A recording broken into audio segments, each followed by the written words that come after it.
جب ہم بچے کو یہ اینالائز کر لیں، اس کا ٹرینڈ دیکھ لیں، اس کا مینٹل ایٹیٹیوڈ کس طرف جا رہا ہے، آرٹس کی طرف جا رہا ہے، سائنس کی طرف جا رہا ہے، تو پھر ہمیں اس کے مطابق سوچنا چاہیے۔ بیسیکلی 4 یا 5 ونگز ہیں جن کو فوکس کرنا چاہیے کہ ایک ہوتے ہیں جسے ہم کہتے ہیں ہیلر۔ ہیلر میں جو شعبہ آتا ہے وہ یہ ڈاکٹرس جو ہوتے ہیں یہ چونکہ ہیل کرتے ہیں، زخم کو منتقل کرتے ہیں، جس کیٹیگری کا بھی ہو، تو اس میں ڈینٹسٹری بھی ہے، اس میں MBBS بھی ہے، اس میں اور شعبات بھی ہیں، پھر آہستہ آہستہ اس کی ورلڈ ہوتی ہے، اس کے بارے میں پھر بات کریں گے۔ اس طرح بلڈرز ہیں، بلڈرز میں ہمارے جو انجینئرس ہیں جو انجینئرنگ کو دیکھتے ہیں، اس میں کمپیوٹر انجینئرنگ آتی ہے، پھر کمپیوٹر کے مختلف فیلڈ ہے، اس میں ڈیٹا بیس چل رہی ہے، یا ڈیٹا سائنس چل رہی ہے، ڈیٹا لینگویج چل رہا ہے، پائتھون چل رہی ہے، آرٹ چل رہی ہے، لینگویجز ہیں، اس کے علاوہ جو ہے آرٹیفیشل انٹیلیجنس ہیں، یہ ساری چیزیں آ رہی ہیں انجینئرنگ سائڈ پہ۔ اس طرح سول سائڈ ہے، الیکٹریکل سائڈ ہے، میکینیکل سائڈ ہے، ٹیلی کمیونیکیشن ہے، تو یہ بلڈنگ میں آتے ہیں۔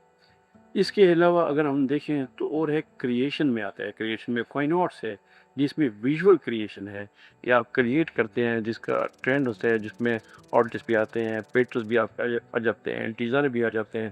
جو 3D پہ وہ رکھتے ہیں، جو اس میں آرکیٹیکٹ بھی آ جاتے ہیں، تو یہ اس فیلڈ میں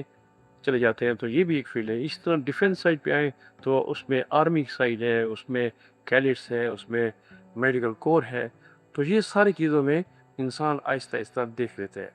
تو اگر ہم ان چیزوں کو دیکھیں، اس کے علاوہ ایگریکلچر بھی ہے، اس کے علاوہ جو اکاؤنٹنگ بھی ہے، جس میں خاص طور پہ اینالسٹ ہوتے ہیں جو اینالائز کرتے ہیں چیزوں کو۔ اب ایگریکلچر میں کیا ہے، ایگریکلچر کا براڈ اسپیکٹرم یہ ہے کہ اس میں ایگریکلچر ہے، اینیملز ہے، پولٹری ہے، فارمنگ ہے،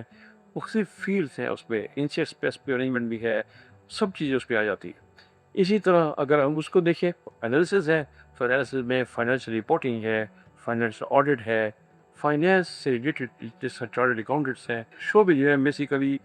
کھل کے سامنے جاتے ہیں جب ہم بچے کا ٹرینڈ دیکھتے ہیں۔ ایک اور ہوتا ہے فارمیسی، فارمیسی میں ہم اس کو دیکھتے ہیں کہ وہ فارمیسی میں کس طرح جا سکتے ہیں۔ تو ان کے مطابق جو کیٹیگریکلی ہم مزید اپنے اگلے لیکچرز میں ہم آپ بات کریں گے کہ جو میڈیکل سائڈ کیا ہے، انجینئرنگ سائڈ کیا ہے، یا دوسری سائڈ جو ہے ان میں ہم کس طرح جا سکتے ہیں، ان کے پروز اینڈ کونس کیا ہے۔ تو نیکسٹ ہمارے